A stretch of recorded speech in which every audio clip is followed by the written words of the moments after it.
inteligência. Me impressiona e me emociona. Às vezes a inteligência nós notamos nas coisas mais simples.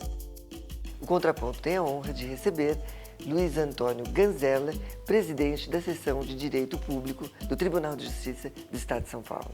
Presidente, no que diz respeito à segurança dos juízes, ela tem sido eficiente? Eu não acredito, não. Eu acho que o juiz, pela importância do cargo que exerce, principalmente na área criminal, os juízes não têm a segurança que mereceriam, porque exercem exatamente um poder que busca, junto à população, acertar as situações Sim. que fogem, às vezes, do controle. E isso sempre ocasiona desagrados de alguma parte, de alguma facção. Sim. E há necessidade, sim, de uma segurança maior, principalmente nos fóruns. Hoje em dia se verifica uma liberdade constante de se entrar e sair dos fóruns, nas salas dos tribunais.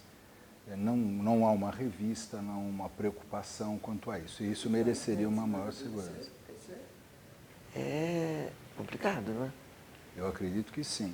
Eu conheço outros países e, às vezes, para se entrar no fórum, existe um detector de metais, Sim. coisa que, por exemplo, não ocorre dentro do próprio Tribunal de Justiça. Não há uma fiscalização rigorosa que, graças a Deus, não tem causado grandes problemas. Poderíamos até dizer fiscalização adequada, né? Sim, a Ainda necessidade de uma maior que não fosse fiscalização. rigorosa, mas pelo menos adequada, Sim, né? sim, para Porque dar maior o juiz segurança. recebe muita ameaça, né? Principalmente na área criminal. Na área criminal é comum. É comum, a ponto de, na área criminal, não constar em alguns casos, ou numa boa parte deles, mais o nome do juiz na sentença. Exatamente para evitar que se identifique quem é o juiz que está sentenciando o feito. Existem casos assim também. O senhor judicou muito na área criminal, né? Ah, sim. Eu estive no extinto Tribunal de Alçada Criminal, período muito bom da carreira, por alguns anos também. E o senhor se sentia inseguro um pouquinho? Assim, ao caminhar pelas ruas, às vezes? Hoje nem tanto, porque a área de direito público é mais tranquila. Não, mas na época? Na época, sim. E mesmo hoje, como cidadão, também existe uma preocupação. Não temos como fugir disso, né? Verdade. O senhor acha, como professor, assim, o senhor acha que nós poderíamos dizer que no Brasil estamos carentes de um código de processo constitucional? Não, eu acredito que não. Eu acredito que o que há no Brasil é a necessidade de um atendimento maior à Constituição, uma obediência maior às normas constitucionais. Respeito maior, senhor. Respeito maior.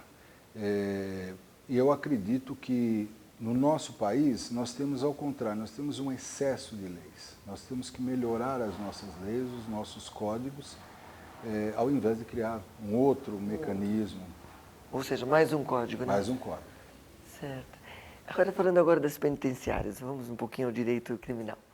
Com relação ao tempo excessivo de reclusão dos condenados, será que as pessoas não estão presas pela lentidão da burocracia estatal?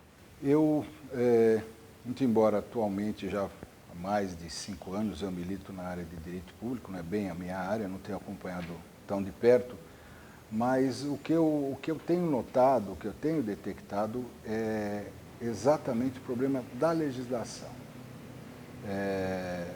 Os nossos processos, eles têm um andamento muito devagar, mas exatamente pelo rito processual determinado pela legislação. Sim. E realmente isso corre, porque um juiz, às vezes, ele tem algo urgente para decidir na área criminal. Sim. Ele tem uma decisão a ser cumprida, mas, ao mesmo tempo, ele tem uma pilha de processos ao lado dele com coisas menores que talvez nem precisariam estar ali se não houvesse tanta facilidade de recursos. O CNJ apontou que 60% das ações que chegam ao judiciário não são analisadas nos anos em que são protocoladas.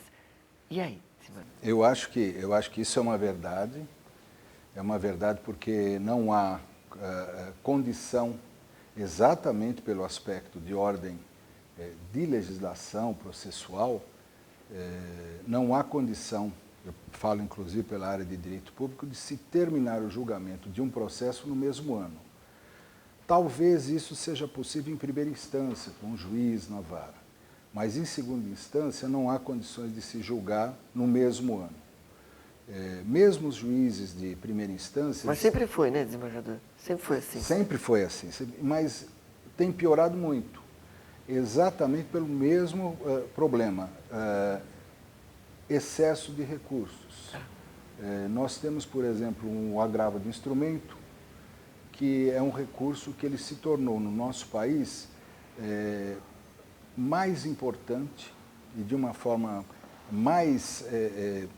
de um peso maior que o próprio habeas corpus, porque é um recurso que cabe... Que é a própria matéria em si, né? Cabe de tudo, de todas as passagens do processo, já vem direto ao tribunal, com prioridade absoluta sobre todos os outros recursos.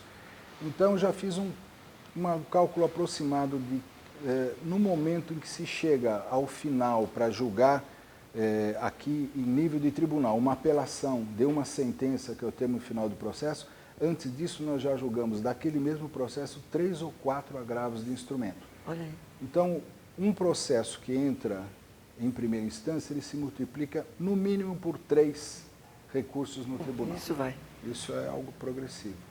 Então, isso realmente dificulta esse aspecto. Bom, aliás, o Conselho Nacional de Justiça declarou que está passando justiça a limpo.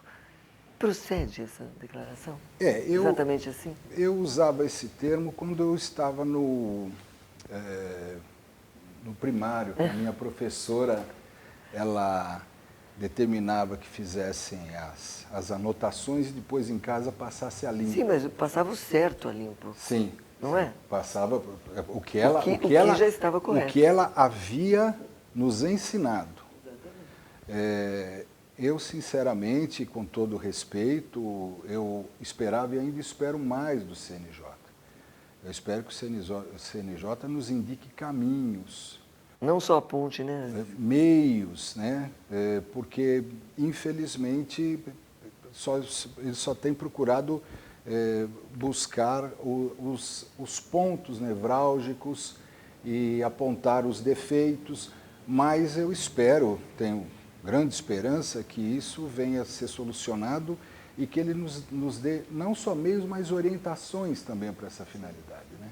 É fundamental, né, desembargador? Sempre fundamental, fundamental. Desembargador Ganzella, Matisse escreve: um artista nunca deve ser prisioneiro de si mesmo, prisioneiro de um estilo, prisioneiro de uma reputação, prisioneiro de um sucesso. O juiz deve ser prisioneiro da lei? Nem tudo que é moral é legal. Então, uma lei pode ser injusta. E eu acho que o juiz tem essa maleabilidade de digamos, não aplicá-la da forma tão drástica como ela foi imposta. Todavia, a lei serve para balizar esse limite do juiz, que eu acredito que ele não possa sair muito disso. Posso dar um exemplo. Nós não podemos deixar hoje, ainda voltando na área criminal, por uma deliberação do juiz, chegar à conclusão de que tráfico não é crime. Se há uma lei que diz que tráfico é crime. Então, há um limite. Agora, o juiz pode, por exemplo, definir que aquele crime cometido não é bem tráfico. Seria o uso de entorpecente, que é algo mais suave. Então, ele tem essa maleabilidade dentro da lei. É um bom senso ali, bom né? senso. Matisse estava certo. Estava certo? Então, tá bom. Olha, você continue aí. Daqui a pouco nós voltaremos para o segundo bloco com o desembargador Luiz Antônio Ganzella, presidente da Seção de Direito Público do Tribunal de Justiça. Até já.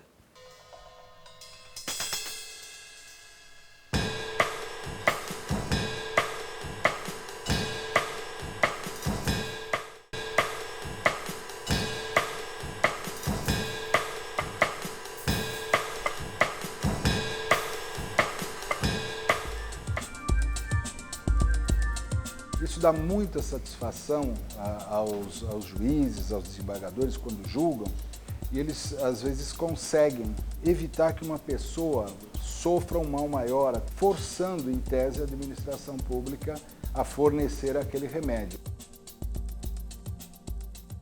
Presidente Ganzella, a verdade é que o judiciário tem tomado conta da agenda, entre aspas, 7 no Brasil.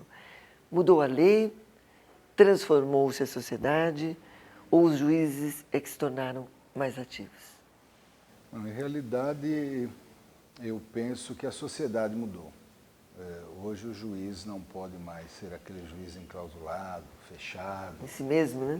que não tenha contato com a sociedade. Então, isso houve, sim, uma abertura. Os nossos ministros do Supremo, do Superior Tribunal de Justiça, eles hoje em dia eles saem a campo para esclarecer as dificuldades do judiciário, as coisas boas e as coisas difíceis dentro do judiciário, e isso abriu o judiciário, e por isso que o judiciário, de uma forma ou de outra, está tendo mais contato assim, com a sociedade, até com a mídia, né? Pois é, mas há quem diga, ou há quem grite, melhor dizendo, que o judiciário tem interferido nos outros poderes.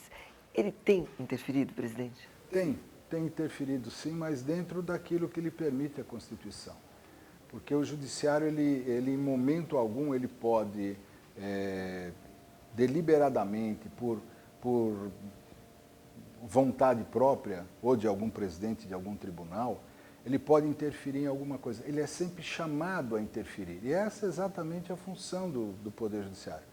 Então, realmente, se ele é chamado a interferir em algum problema que ocorreu ou no executivo de alguma comarca, de alguma cidade, ou no legislativo, seja federal, estadual ou municipal, se ele é chamado, ele tem que dar a resposta a isso. Sim.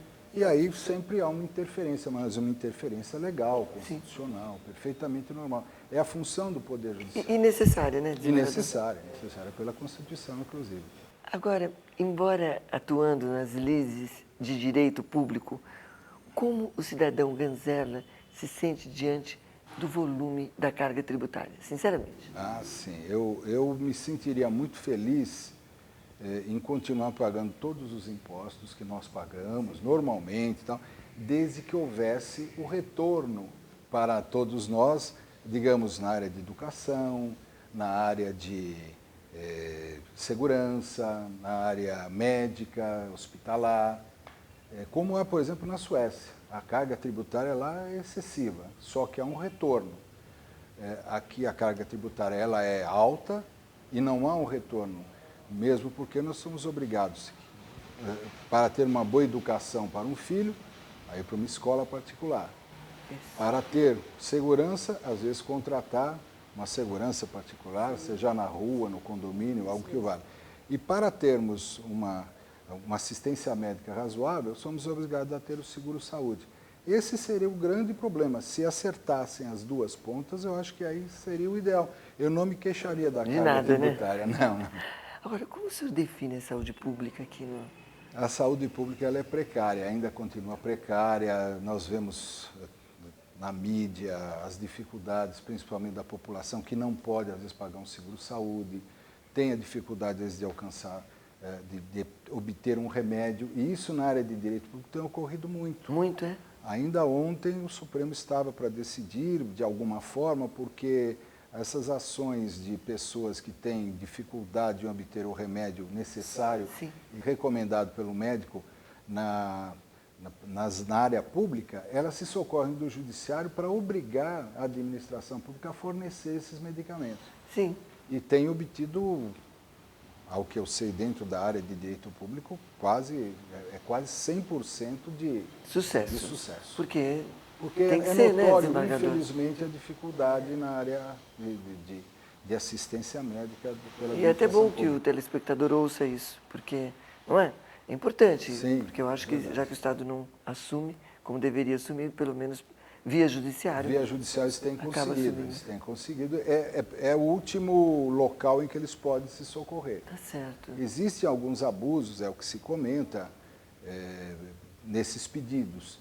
Sim, mas sempre há alguns a abusos. maioria são pessoas realmente necessitadas e que não conseguiram aquele medicamento na área Tá pública. certo. Quer dizer, ou seja, quando procede, né, a Analisado, falta, é analisado ela, caso a caso. ela tem sucesso.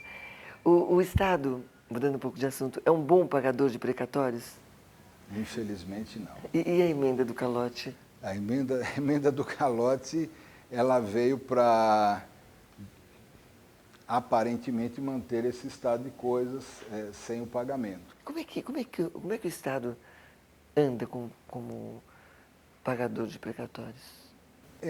Sempre há, inicialmente vem uma emenda constitucional, ou já consta na própria Constituição de 88, quando se iniciou, uma